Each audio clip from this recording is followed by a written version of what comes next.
Assalamualaikum warahmatullahi wabarakatuh. Sejahtera, nama budaya, rahayu, nanti. Sebenarnya saya lapar ini. Tahu ya? Cuman ada yang tahu nggak saya lapar apa enggak? Enggak tahu ya. Kecuali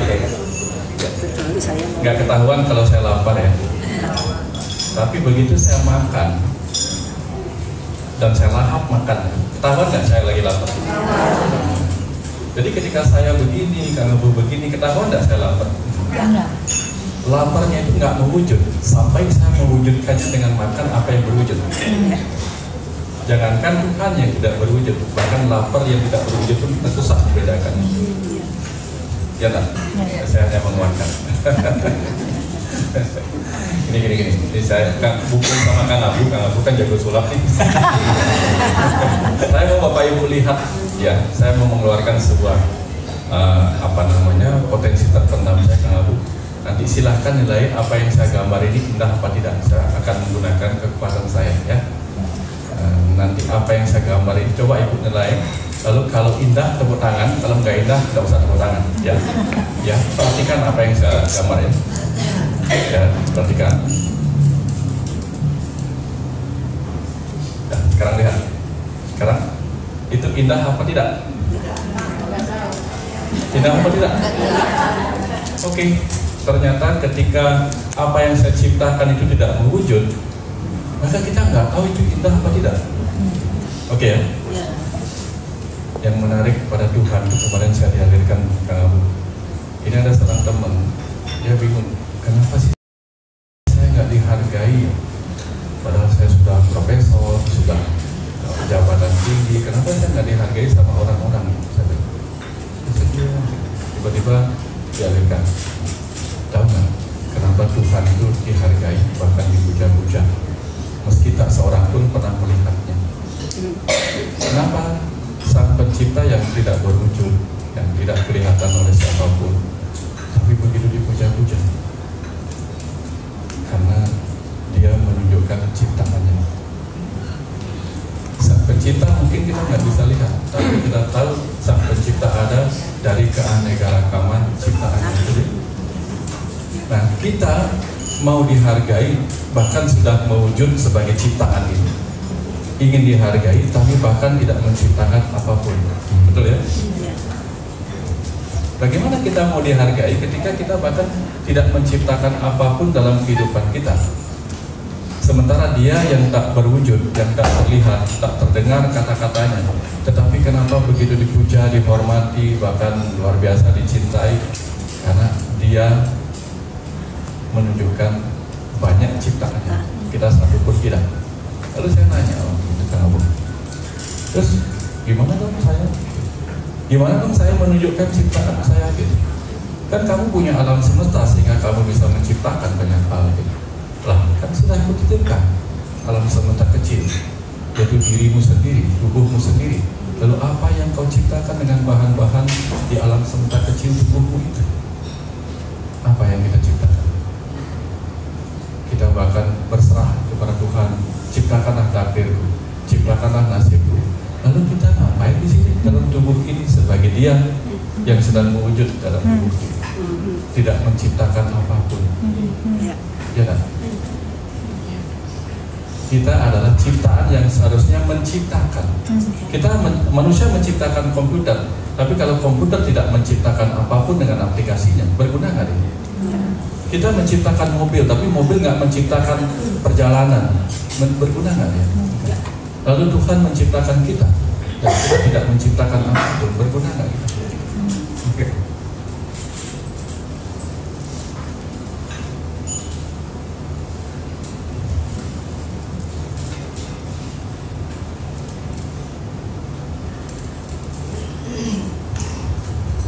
Jangan sampai kita menjadi wujud yang tidak mewujudkan apapun di kehidupan ini. Jangan sampai kita menjadi ciptaan yang tidak menciptakan apapun di kehidupan ini. Setidak-tidaknya ciptakan kehidupan kita sendiri sebagai satu di dalam. Setidak-tidaknya ciptakan hidup kita sendiri sebagai sejumlah energi yang sudah diberikan. Energi itu semestinya memampat menjadi materi yang mewujud sebagai ciptaan. Lalu ketika kita makan, ketika kita menghirup energi dari udara, merasakan hangatnya energi matahari, dilihat sama orang, bisa dirasakan sama orang, apa jadinya kita sebagai cipta? Di bahan perenungan Tuhan kita baru dapat kelapa. Dan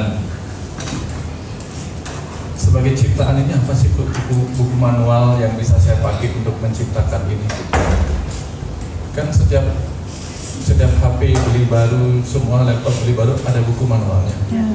Dan kita kan sudah diciptakan lengkap dengan buku manualnya pada tubuh ini yang kita kenal sebagai kitab suci tertua. Bapak Ibu di sini siapa? Saya kasih uang 500.000. Siapa di sini yang seluruh jarinya adalah jempol semua? Nggak ada ya? Ada kelingking semua lah? Nggak ada ya? Kita bahagia nggak ketika semua jari kita nggak jempol semua? Bahagia ya? Padahal kita memiliki 5 jari. Oke. Kalau dikasih yang kanan dikasih 10 jari mau? Nggak usah 10, 6 aja, lebih mau? Kurang mau? Oke. Apa yang bisa kita petik dari tangan kita aja kan? Dikasih lebih kita nggak mau, dikasih kurang kita nggak mau. Kita tahu apa yang disebut cukup. Oke. Tapi dalam banyak hal di kehidupan ini kita bahkan tidak tahu mana cukup, mana tidak. Kita bahagia menerima tangan kita ada jempol, ada telunjuk, ada jari tengah, ada kelingking, ada jari manis. Kita bahagia menerima, menghandle semua itu. Tapi kita nggak bahagia ketika melihat di alam semesta ini ada banyak ciptaan yang beragam. Aneh ya? Aneh ya? Ini ajakan buat kita untuk apa? Ketika kita sudah bisa membaca, mengkrop tubuh kita sebagai kitab suci tertua, yang di dalamnya, yang pada tangan aja yang udah bisa kita lihat ini. Ada banyak hal yang bisa kita terima perbedaan 5 jari ini. Lalu kenapa pada kehidupan ini tidak bisa kita terima apa adanya perbedaan-perbedaan yang ada? Siapa pernah tangan kanan jari tangan kanan dan tangan kirinya bertengkar satu sama lain? Pernah? Atau dua jari kelingking dan ibu jari bertengkar, pernah nggak? Pernah.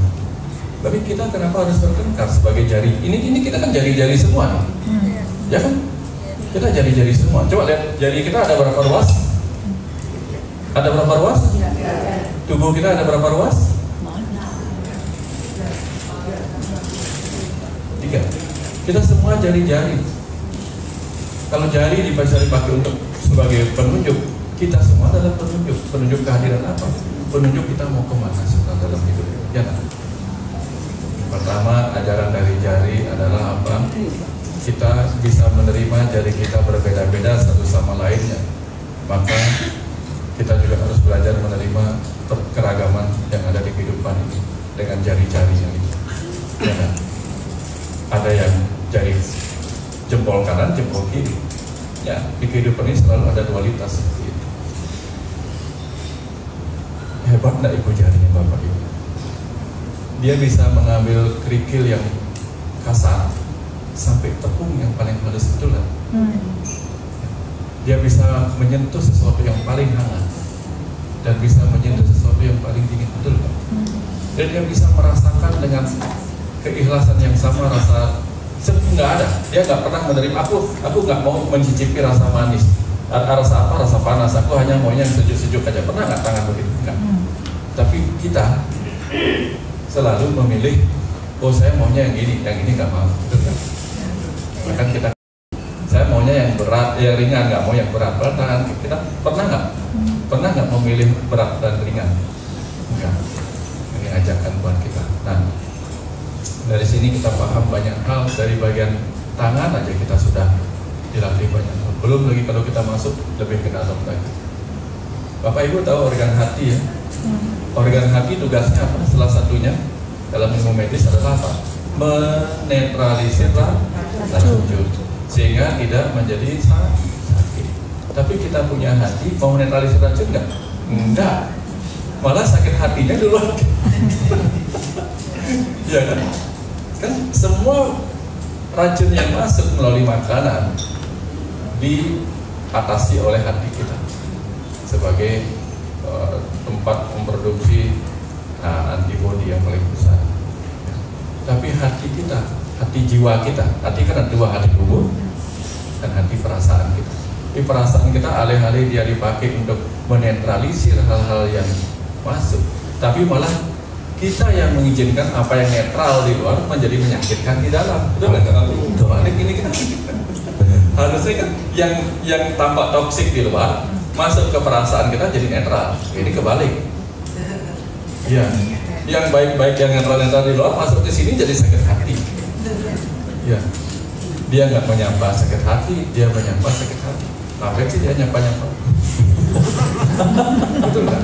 Oh, di kita tuh banyak bule-bule sakit hati kalau disapa. Apa kamu sibuk ngurusin aku? Padahal tanya-tanya, halo apa kabar, mau kemana? Kalau di sini kita nggak nanya apa kabar, mau kemana, nggak ramah banget. Kurang itu gitu kan? Nah ini artinya konsep kita selalu terjebak pada perbedaan konsep. Tapi oke, tidak apa-apa. Ketika kita paham ada banyak konsep, ada paradoks dalam konsep, selalu kita yakin bahwa apa? Ketika ini tidak setuju dengan ini hitam, maka kita jawabannya cuma satu, apa? It's okay. It's okay. O itu adalah K-nya. O itu apa? Oh, ya udah, memang begitu. Kalau kita sudah ketemu O sebagai K-nya, semua menjadi it's okay. Ini kita bilang minuman, it's okay. Ini minuman apa-apa ini? Ini minuman apa-apa? Air. Dia baru menjadi minuman kalau diminum. Ya, kalau dipakai nyiram, air lagi. Ya, kalau nyiram tanaman bukan air minum. Nah, artinya apa? Banyak hal di kehidupan ini yang harus kita renungkan, yang harus kita jadikan pembelajaran bahwa tubuh kita menyimpan begitu banyak pesan yang harus kita baca sendiri. Ya. Jangan sampai dalam hidup ini kita belajar menuju kesadaran tapi nggak tahu. Contoh, orang sadar itu tahu apa enggak? Orang sadar tahu apa enggak? Ada orang sadar, ada nggak orang sadar yang tidak tahu? Oh, kalau tidak ada yang sadar pasti diawali dari kata tahu. Misalnya nih, ada orang datang ke UGD kecelakaan, sampai di UGD kecelakaan dia bilang koma. Setelah dia ditanya sama dokternya, dia siuman, ditanya sama dokternya, namanya siapa, tinggal di mana, tapi dia bilang gitu. Tahu masih sudah dianggap sadar apa belum? Belum. Dia anggap sadar sampai dia tahu, ya kan? Nah, maka orang yang mencapai sadar diri pasti dimulai dari tahu diri. Nah, dari tahu diri baru kita bisa sadar diri. Tahu diri yang mana? Kang Abu sudah sering menyampaikan. Tahu diri sebagai aku satu, aku dua, aku tiga, dan seterusnya. Ya, kebayangnya maksudnya. Tahu diri yang itu dulu lah, gitu. Jangan usah tahu yang lebih dalam. Tahu diri yang ini aja lah. Tahu diri kita sebagai ciptaan, tugasnya apa? Mencipta. Nanti kalau tahu diri kita yang itu, yang aku satu, ya kapan-kapan lah sampai di situ. Nanti hidup nih boring. Hidup nih boring. Karena apa? Iya, kita hanya apa ya? Seperti orang bercermin. Coba bayangkan kalau kita baru lahir sudah mencapai kesadaran aku yang itu. Itu seperti orang dari lahir sampai hidup bercermin melihat dirinya sendiri. Kebayang enggak? Cuma ngomong realitas gitu ya Pak ya. Nggak ada seru-serunya gitu ya. Bisa gila. Aku bingung gini Kang Abu. Aduh, aku nggak enak. Tuhan ada di mana-mana. Kemanapun aku menghadap ada wajah Tuhan di sini. Menghadap ke sini wajah Tuhan. Mau duduk nggak enak. Mau jalan nggak enak. Gitu. Jangan-jangan keinjak Tuhan ini gitu. Terus begitu mau ke toilet, ya mau pip gitu, mau pi buang air kecil gitu, mau menghadap ke sana. Waduh, kemanapun aku menghadap balik lagi ke situ kan. Bolak-balik jadinya kan. Jadi nggak usah. Ada saat di mana kesadaran itu kita diamkan. Tapi ada saat di mana kesadaran itu kita gunakan. Makanya kita harus tahu kapan kita mendalang, kapan kita menjiwai. Oke. Ya. menjiwai wayang-wayang. Ini kan cuma bayangan-bayangan aja. Ya, tahu bedanya. Jangan sampai si dalang wayangnya beda, ngomongnya sama. Gimana caranya coba? Kebayang maksudnya? Wayangnya beda, si dalang ngomongnya sama, dia pakai bahasa suara dalangnya sendiri, kan nggak nyambung jadinya. Maka ketika kita sedang ada dalam penjiwaan di tubuh ini, sudah jiwai seenak-enaknya apa drama kehidupan para wayang-wayang ini, dan nikmati aja. Ya, ada seru-serunya gitu. Sekali waktu ketika kita tidak lagi sedang terlibat dalam penjiwaan peran itu, udah kita nonton aja mereka lagi take action gitu. Kita nonton aja, asik-asik aja nontonnya gitu, nggak usah terlibat ikut-ikutan. Gini dong, gini dong, gini dong. Biar itu urusan sutradara. Gitu. Ya, nggak jadi gubernur juga ikut-ikutan pilkada gitu. Udah, urusan kita mah di rumah udah banyak gitu. Iya benar Pak Wayan. Udah libatkan diri satu hari aja, nanti tanggal 27, sisanya udah yang lain urusan. Setuju Pak Wayan. Hidup ini sudah rumit, jangan dirumitin lagi. Dah gitu aja. Ya dah, kita sibuk penjiwaan kita, jangan usah memikirkan penjiwaan orang lain lah. Ya enggak, banyak orang jadi ruwet kan gara-gara itu. Ya, makanya tauhid itu apa sih, Kang? Penyatuan. Satu kesatuan. Satu ketahuan dengan dia. Ya. Nah, berarti sebelum tauhid, tahu hidup dulu ya. Ya. Tahu hidup dulu. Sampai paham ya? Sebelum ke tauhid, tahu hidup dulu. Hidup saya ini untuk apa? Setelah tahu, oh ini semua hidup. Ketika sang hidup adalah dia, maka ini semua hidup, ini semua sang hidup yang sedang menghidupi kehidupan, maka ini semua adalah di dia. Nah, di situ sederhananya seperti itu. Nah, ketika kita sudah sadar dia adalah sang hidup. Sekarang lagi hidup apa enggak? Lagi hidup apa enggak? Lagi hidup. Berarti lagi sama dia apa enggak? Oke. Siapa percaya dia adalah sang waktu? Dia adalah sang waktu. Siapa percaya? Dia sang waktu, betul enggak? Kita sedang ada bersama sang waktu enggak? Oh ya, sudah. Berarti kita terpisah enggak sama dia? Enggak terpisah.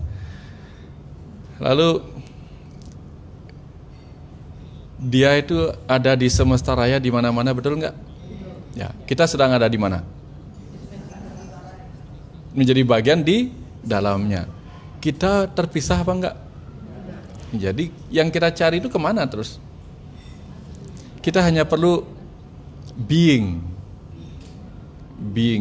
Oh ya, kita sedang menjiwai. Kita sedang dimainkan dengan sang hidup itu sebagai sang dalang, sang sutradara. Nikmati aja permainan ini dah. Sambil sadari di dalam bahwa aku juga adalah sang hidup yang sedang memberi hidup di sini. Oke. Siapa percaya di sini Tuhan itu memercik menjadi ruh kita, menjadi atman kita? Percaya enggak? Oke. Kalau Kang Abu berbuat salah, kalau saya berbuat salah, nanti yang dihukum siapa? Kang Abu, saya, atau siapa? Oke, ini Kang Abu, ini saya. Tahu kan bedanya saya dan Kang Abu dari mana taunya? Dari wajah, dari tubuh ya. Nanti kalau tubuh saya hancur, yang dihukum nanti itu tubuh yang hancur itu dihukum atas dosa-dosanya atau siapa? Yang dihukum siapa? Ruhnya. Ruh itu siapa? Percikan? Nah, jadi yang dihukum siapa? Iya. Ini memang asbun sih Pak ya, nggak apa-apa. Asal bunyi gitu, asal jawab nggak apa-apa sih Pak ya. Oke. Oke, ini satu lagi nih. Saya kemarin dialirkan pesan bagus sih Kang Abu gini. Dialirkan pesan bagus gini. Ngomong-ngomong, ini kuenya buat sama siapa? Enggak, dibuatnya oleh Ibu siapa? Bu, ini tukang kue. Kenapa saya nggak mau makan kue ini? Karena dari wajahnya udah jelek nih. Jelek. Betul. Kalau saya katakan kuenya jelek, berarti yang jelek siapa? Tukang kuenya. Oke ya? Kenapa? Kalau kuenya saya bilang jelek, yang salah tukang kuenya. Karena yang bikin siapa? Dia. Tukang kue. Nah kalau ada yang jelek-jelekin kita, yang salah siapa? Yang bikin. Udah.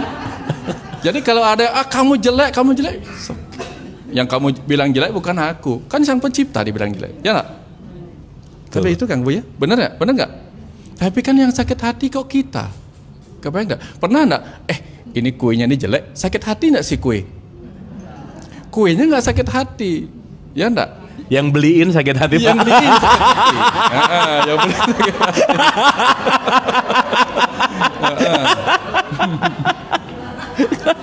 Nah, kemarin saya ngalirnya begitu waktu ngisi acara kemarin. Oh iya ya bener ya. Banyak orang selama ini kita kan dibilang jelek, dibilang bodoh, kita yang marah. Padahal kita hanya ciptaan. Kalau kita hanya ciptaan, ketika dibilang jelek, berarti yang jelek siapa? Yang menciptakan. Ya udah biarin aja. Benar nggak? Kita terlalu jumawa untuk mengambil perasaan dia, kita bawa ke kita. Sakit hati loh dia, dia juga nggak berwujud gitu. Dapat sini ya. Jadi maksud saya menggunakan kata ini adalah apa? Kapan saja ada orang mengatakan kita buruk, mengatakan kita mencaci maki kita, yang dia caci maki bukan ciptaan itu. Kalau ciptaan itu nggak mengambil rasa dari sang pencipta, betul nggak? Biarin aja jadi ketika wah kamu hebat loh, termasuk siapa yang disebut hebat sebenarnya? Sang pencipta. Sang pencipta yang disebut hebat, tapi yang jumawa siapa? Kita. Kalau disebut hebat, kalau dipuji dibilang ganteng, dibilang pinter, dibilang sakti dan sebagainya, kita yang ambil. Akhirnya apa? Gara-gara itu ya sudahlah sekalian aja kamu ambil semua. Dicaci maki juga kamu ngambil juga ya, gitu. Ini yang kejadiannya, betul nggak?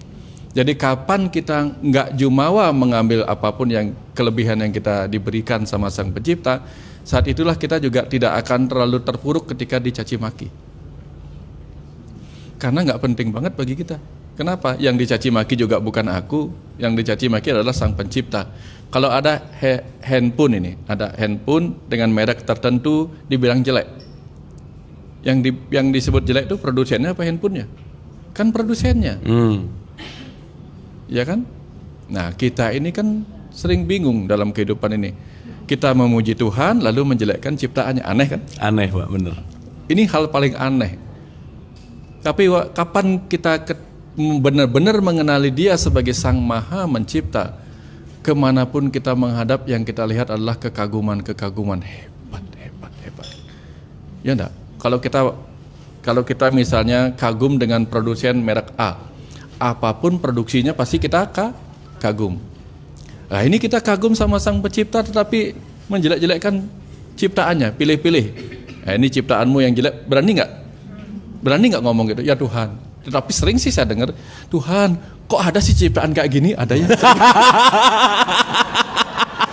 Benar nggak? Kok ada sih kayak gini? Itu bukan ngejelekin sih, Pak. Amazed, Pak. Luar biasa. Kok ada ya? Gitu? Ada yang nyinyir gitu orangnya gitu, Pak. Misalnya gitu. Ya, itu yang sering terjadi pada kita. Ya, itu karena kita tidak tahu diri. Sehingga apa-apa kita salahkan keluar. Salahkan keluar. Udah belajar spiritual, udah belajar kesadaran tingkat tinggi, begitu ada masalah disalahin keluar.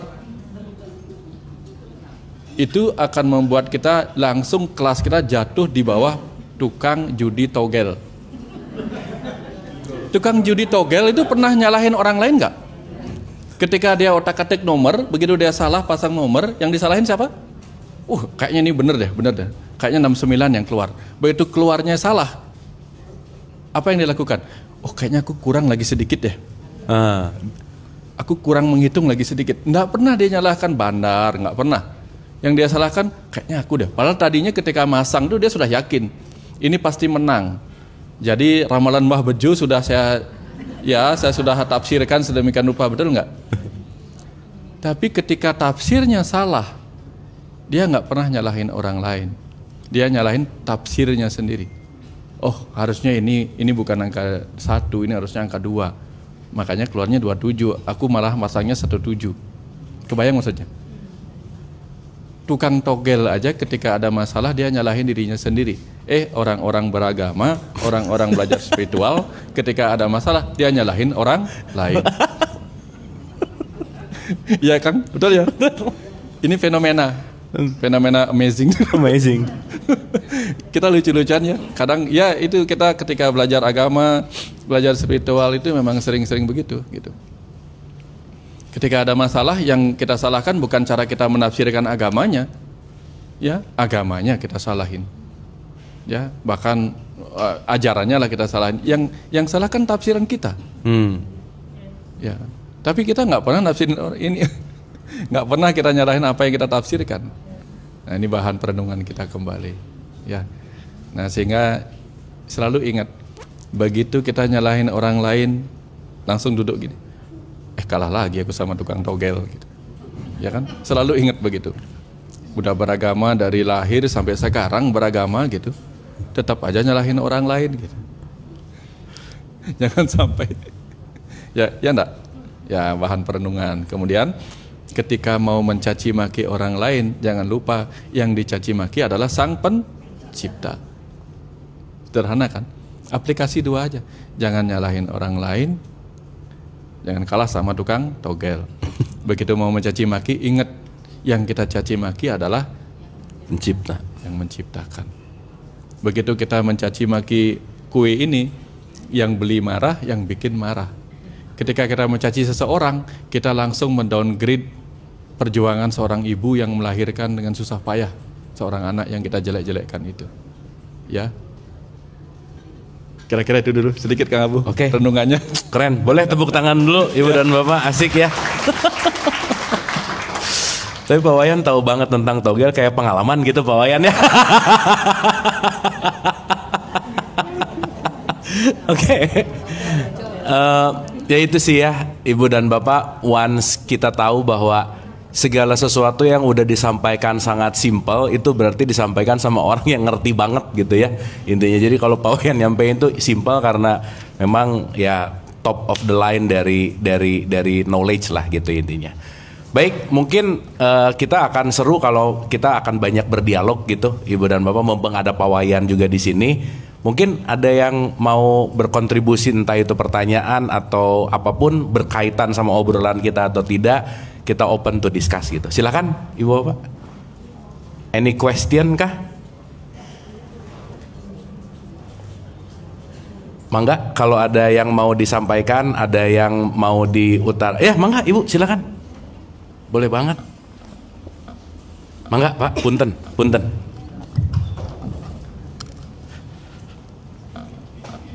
Bismillahirrahmanirrahim. Assalamualaikum warahmatullahi wabarakatuh. Selamat pagi.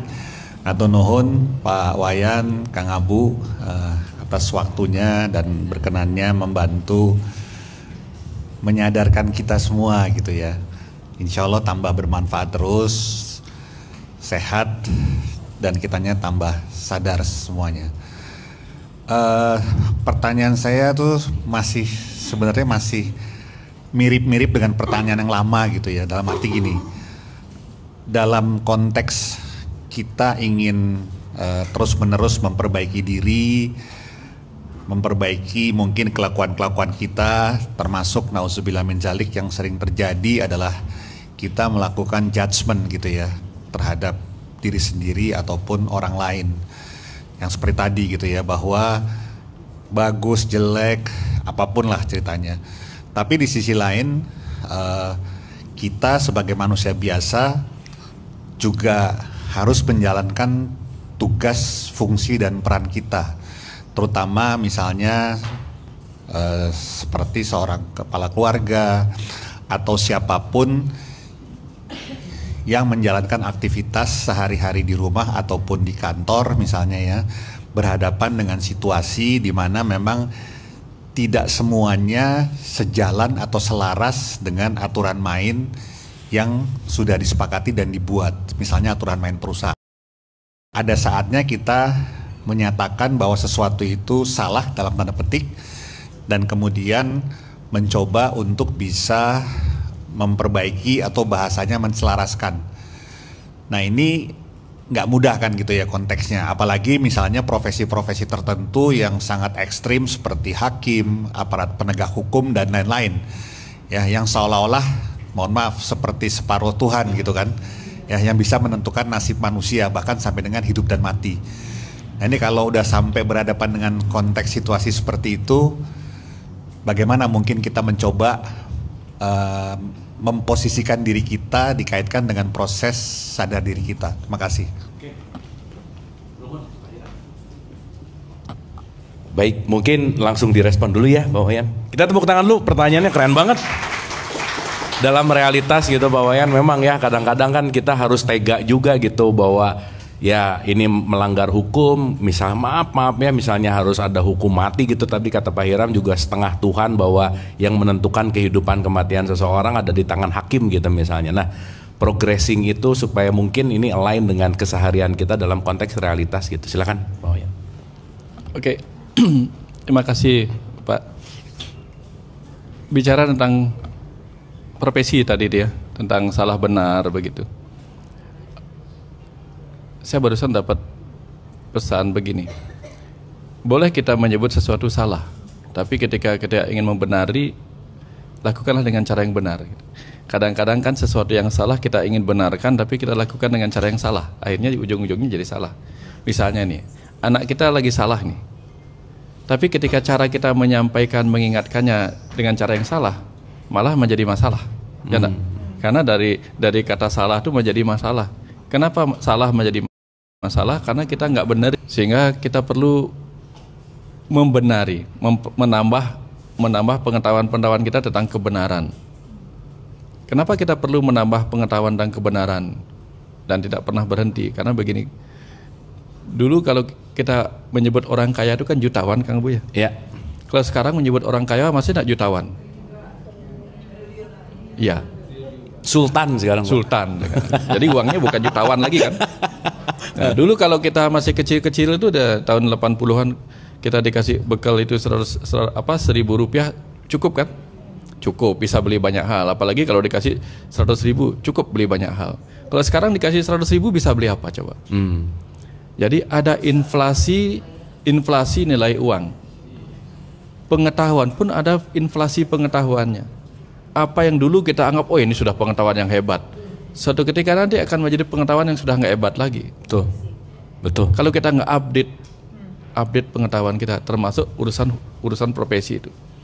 Nah kalau dulu cara begini berhasil, sekarang cara itu belum tentu berhasil. Ya, misalnya, dulu waktu kita SD itu menggambar, Kang Abu, gambar pemandangan sudah hebat nggak ketika bisa bikin gambar gunung dua, ya, matahari, ya. Sudah hebat banget ya. Sekarang kita sekarang kita merasa malu nggak kalau bikin gambar hal yang sama lagi? Malu ya. Tapi dibalik kita malu itu, kita maklum nggak bahwa pada zaman itu kita memang segitunya mampunya, maklum kan? Nah hal yang sama terjadi. Kita nggak usah malu ketika ngelihat orang lain salah, maklumi saja, karena kita mungkin juga di level dia akan sama seperti itu. Ya, sama dengan menjadi hakim itu, menjadi apapun profesi itu. Kita akan terus bertumbuh. Kadang kita merasa waktu itu kita sudah hebat. Oh, nyelesain kasus orang mencuri helm berhasil memutuskan, kayaknya sudah hebat. Tapi nanti kasus yang gede lagi, kita ketemu masalah lagi. Berhasil di situ, ketemu masalah yang gede lagi. Makanya itu seakan-akan menjadi hakim sebenarnya. Hakim di tengah medan kuruk kesetra. Dia juga berhak menentukan, karena dia dianggap avatar gitu, berhak menentukan hidup matinya seseorang, sehingga dia bisa menjatuhkan vonis ini harus mati. Maka dia katakan Bisma harus mati, Drona harus mati, tapi dia nggak mau melakukan itu, walaupun dia bisa. Dia berikan kepada yang berhak. Ya. Salya harus mati di tangan Yudhistira karena ada cerita di kehidupan sebelumnya. Yudhistira sebagai Sumantri, Yudhistira sebagai Sukrasana, Salya sebagai Sumantri, saudaranya. Maka dia harus berhubungan karma dengan itu. Kemudian Drona harus mati gara-gara kemelekatan cintanya terhadap anaknya Aswatama, sehingga itu caranya membunuhnya, buat dia lemah. Kalau Resi Bisma, dia yang menentukan hidup matinya. Saya tahu jalan keluar kematiannya, tapi minta izin sama kakekmu sendiri. Maka sampai dia mengizinkan Sri Kandi untuk memanah dia, baru dia akan pergi. Artinya apa? Walaupun dia sebagai hakim, dia mendasarkan itu kepada keputusan-keputusan orang itu sendiri. Ya. Jadi sama dengan kita menyadarkan orang. Ketika orang itu salah, kita salahkan dia, pasti mendapatkan perlawanan. Karena kita dari kecil sudah didoktrin bahwa apa? Kamu nggak boleh salah, kamu nggak boleh salah, kamu nggak boleh salah. Sehingga ketika orang disalahkan, dia pasti reaksi ego muncul. Fight, dia melawan. Akhirnya ujung-ujungnya yang terjadi apa? Ketika dia melawan, kita pun kemudian melawan. Dengan cara apa? Aku loh yang berkuasa sebagai hakim, sebagai gini misalnya. Pokoknya kamu harus mati. Nah, tapi ketika dia tidak melawan, misalnya dia merendah gitu, misalnya sopan dan sebagainya, maka ada pengurangan hukuman. Itu sisi kemanusiaan yang disentuh, sisi kemanusiaan hakim. Tapi ketika kita menyalahkan dia dan dia egonya bereaksi, si terdakwa, hakim juga akhirnya memberikan hukuman sesuai egonya juga. Oke. Ini kekacauan terjadi karena reaksi-reaksi ego. Karena apa? Salah tadi, membenarkan yang salah dengan cara yang salah, yang itu menggunakan ego. Tapi begitu kita menggunakan bahasa jiwa, makanya ini contohnya. Resi Bisma itu kan resi yang agung, tidak bisa dibunuh, kebal senjata, tetapi bisa menentukan sendiri kapan matinya. Sehingga 1000 panah Arjuna tidak akan mempan menembusnya. Tapi 1 panah Sri Kandi menjadi pembuka jalan. Apa itu Sri Kandi? Sri Kandi adalah seorang dewi yang ketika berperang mengganti kelamin menjadi laki-laki. Sehingga dia tuh nggak jelas kelaminnya, entah laki-laki entah perempuan. Identitasnya laki-laki apa perempuan. Nah, karena dia tidak laki-laki tidak perempuan, itu sama artinya dengan jiwa. Panah jiwa. Jadi apa? Bahasa jiwa ketika benar dilepaskan menusuk hati seorang, dia akan begini. Setelah itu panah-panah Arjuna. Arjuna itu pemanah pikiran. Semua kata-kata yang datang dari pikiran akan diterima. Tapi artinya apa? Ketika kita ingin menyadarkan orang, gunakan bahasa jiwa. Tapi kalau kita nggak tahu mana aku 1, aku 2, aku 3, begitu mau marahin orang pakainya aku 3. Ya. Tapi kalau kita pakai aku yang 2, apalagi aku yang 1, wah itu nembus itu. Ya. Bisa oh gini. Nah, dalam profesi apapun, inilah ajakan kita, lakukan sesuatumu dengan hati nurani. Nah, ini poinnya sebenarnya gitu. Karena hanya hati nurani yang menghilangkan kegelapan. Ya. Ya, karena kalau jadi pemimpin kan Pak, mungkin kita betul tadi kata Pak Hiram ya, ada kalimat bahwa playing God gitu Pak. Tapi kan kalau kita beneran playing God ketika memang dialirkan sama dia sendiri, ya kita kan hanya menjadi saluran aja. Arjuna bingung. Saya tidak mungkin membunuh kakek saya, guru-guru saya, sepupu saya, semua saudara saya di sana, bahkan paman saya juga di pihak Korawa yaitu Salya. Saya nggak mungkin membunuh mereka. Biarlah mereka mengambil harta, tata dan cinta semua ini, saya nggak mau. Arjuna berkata demikian. Lalu Sri Krishna mengatakan seperti ini. Kemana kekuatanmu sebagai seorang kesatria? Yang ini adalah sebenarnya tugasmu. Tidak mungkin tugasmu diambil sama petugas yang lain. Kalau ini tugasmu, maka lakukanlah tugasmu dengan sebaik-baiknya sebagai jalan dharma, jalan kewajibanmu. Sisanya serahkan hasilnya kepadaku. Ini fakta, kita kan sudah ngomong tadi. Bahwa ujung-ujungnya yang nanti menerima pahala dari perbuatan kita siapa? Sang Ruh. Sang Ruh siapa? Yang dihembuskan oleh Tuhan itu sendiri. Jadi yang menerima itu bukan saya, bukan Kang Abu, bukan hukuman tubuh ini kan sudah hancur. Ya, bukan pikiran ini ada bersama otak. Kalau otak hancur, yang menerima nanti roh kamu, rohnya gentayangan, rohnya dihukum. Lah roh itu siapa? Kan percikan dia. Jadi dia sendiri yang akan merasakannya gitu. Percikannya. Jadi tugas kita di sini adalah sebagai pikiran ini, pikiran itu manasnya, sebagai manusia ini, sebagai orang yang menjadi manusia ini, jadilah orang yang mulai menggunakan pikiran, sehingga kita layak disebut manusia. Supaya kita menjadi manusia yang bisa mengantar sang ruh ini dengan kendaraan tubuh ini mencapai kesadarannya kembali sebagai percikan Tuhan. Gitu. Ini yang diajak kepada kita sebenarnya semua. Gitu. Tapi kalau kita nggak melakukan itu dengan benar, nah berbahaya. Tuh. Ya, makanya kita semua ini adalah utusan. Utusan untuk apa? Untuk menegakkan kebenaran dalam diri kita sendiri. Nggak usah. Ada lagi utusan yang lain. Utusannya untuk menyadarkan banyak orang. Tapi ruh kita sendiri adalah utusan untuk siapa? Untuk menyadarkan diri kita. Nggak usah mikir untuk nyadarin orang lain, nyadarin diri kita aja dulu gitu.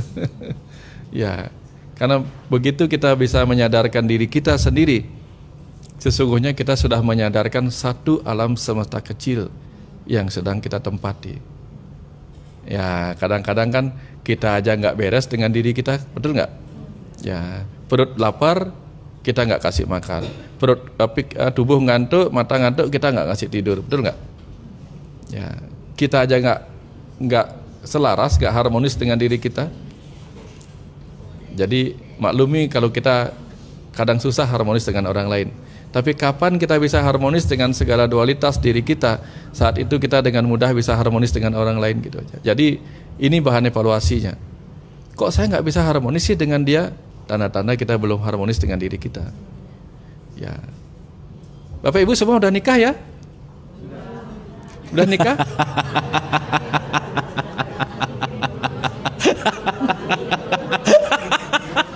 Ini pertanyaan berat ya. Ibu, Bapak Ibu, saya baru baca tadi pagi, betul nggak?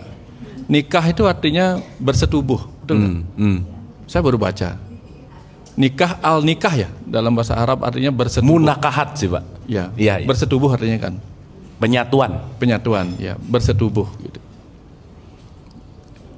Jadi kita semua sebagai ruh ini sedang menikah nggak?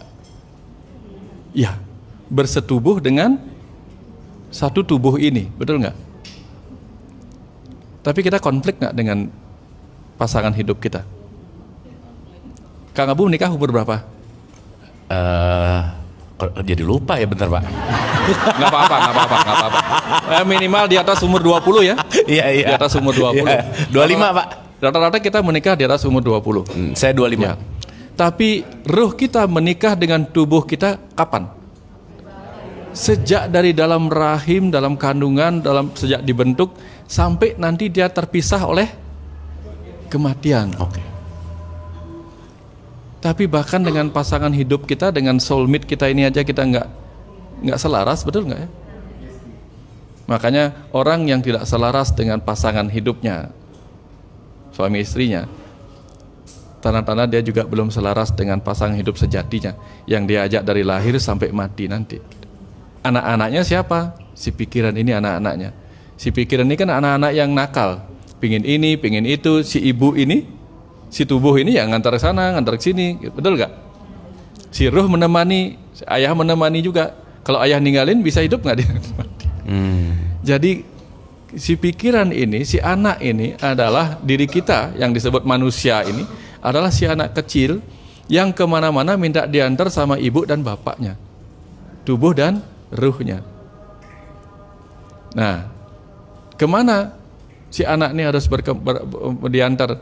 Ke tempat di mana dia belajar bertumbuh, betul nggak? Nah hari ini bagus ini, si anak kecil diantar sama ibu dan bapaknya belajar, bagus ini. Kapan hari saya nggak tahu diajak kemana si anak. Tapi setidaknya hari ini udah diajak berkembang lah gitu lah. Ya bagus ya. Nah itu ajakannya supaya nanti kita ingat bahwa sebagai tubuh aku adalah ibu. Sebagai jiwa, aku adalah sebagai ruh, aku adalah ayah yang mengantar si pikiran ini untuk bertumbuh dalam kesadaran tentang siapa dirinya gitu. Karena once kemudian si pikiran sadar siapa dirinya, sesungguhnya Yang bahagia nanti siapa? Kalau anak kita sukses, yang bahagia siapa? Orang tua.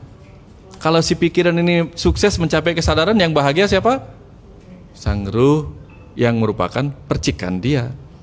Tubuh yang merupakan percikan alam semesta. Betul nggak? Biasanya dapat ya?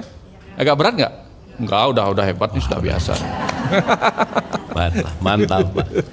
Mungkin di Quran tuh ada kalimat gini yang menyelaraskan sama statement Pak Wayan. Di surat 8 ayat 17, Bu, Pak. Saya jadi ingat satu statement di Quran itu ada gini. Ibu 8 Al-Anfal ayat 17. Ibu Bapak, Nabi Muhammad itu kan perang ya. Nah, mungkin ini ceritanya agak panjang tapi in short gini. Di ayat itu tuh dibilang gini. Ketika kamu berperang, tapi akulah yang membunuh dia, kata Allah, gitu Bu Pak.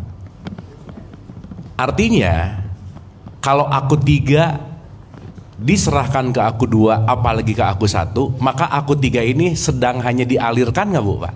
Iya.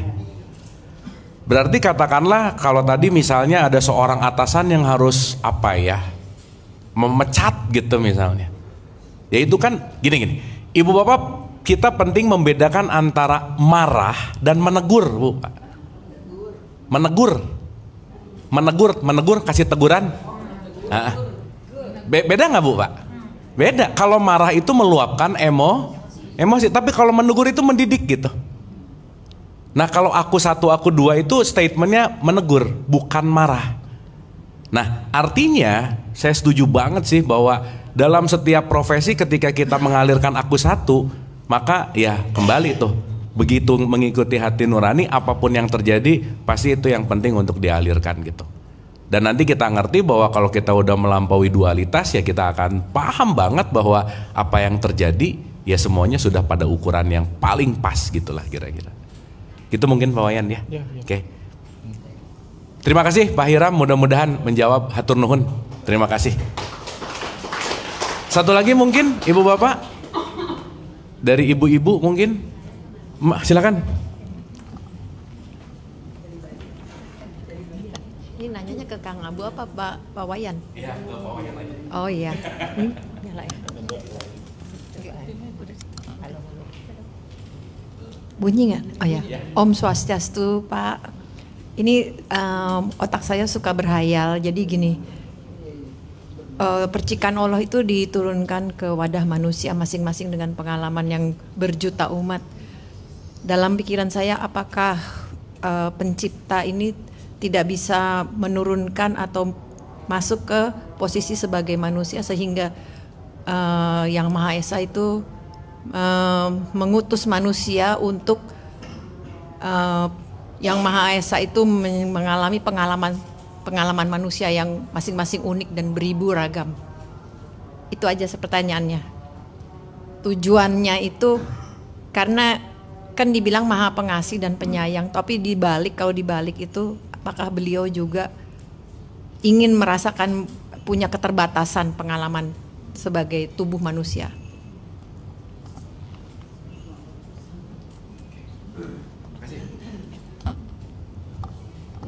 Oke, ini menarik sih Pak Wayan. Jadi kalau kita bicara bahwa si keberadaan ini kan sebetulnya dalam tanda petik agak iseng sih Pak Wayan ya. Dia mengecilkan, menciptakan, membuat wadah, mengisi, menjadikan ini semua, dan membuat ini hidup, dan membuat apa dan seterusnya.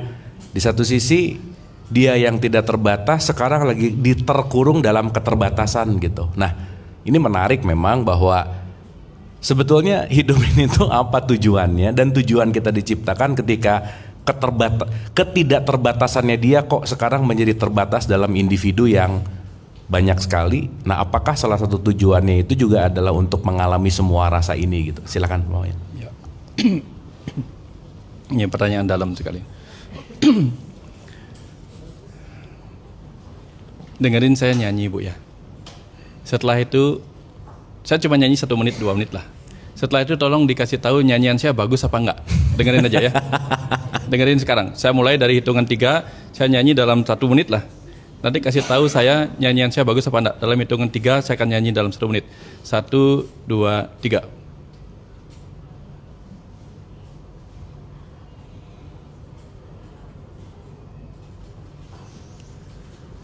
ini nyanyian kesunyian kayaknya ya. Ya, nyanyian saya bagus apa enggak? Enggak tahu. Bagaimana kita menilai seseorang bisa menyanyi ketika dia enggak menyanyi? Bagaimana kita menyebut sang pencipta ketika dia enggak mencipta? Pertama, oke. Maka menciptalah sang pencipta segala macam ciptaan. Dan karena sang pencipta adalah sang hidup, maka dia menciptakan dua macam ciptaan, yang hidup dan tak hidup. Nah, untuk menyebabkan sesuatu bisa disebut hidup, maka dibutuhkan gerak.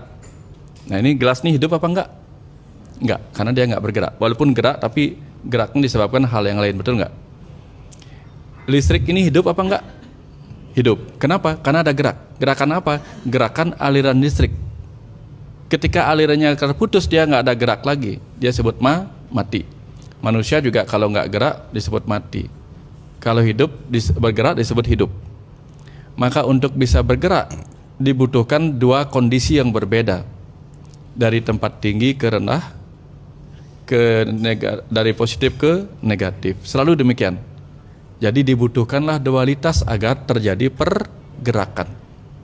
Segala dualitas ini hadir diciptakan sebagai sebuah keberadaan supaya tercipta proses pergerakan dari ketiadaan menuju keberadaan dan kembali kepada ketiadaan, berputar.